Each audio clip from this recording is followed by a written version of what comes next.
This is what I'm talking about right here. Look at that. They say it's in great condition, may have a few dings. Come on, people. If you're in Fredericksburg, Virginia, go get this machine.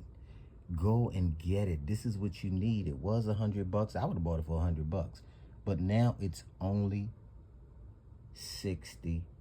If you're starting to sew, if you know, don't go down to Walmart and buy a piece of junk. Go get this machine.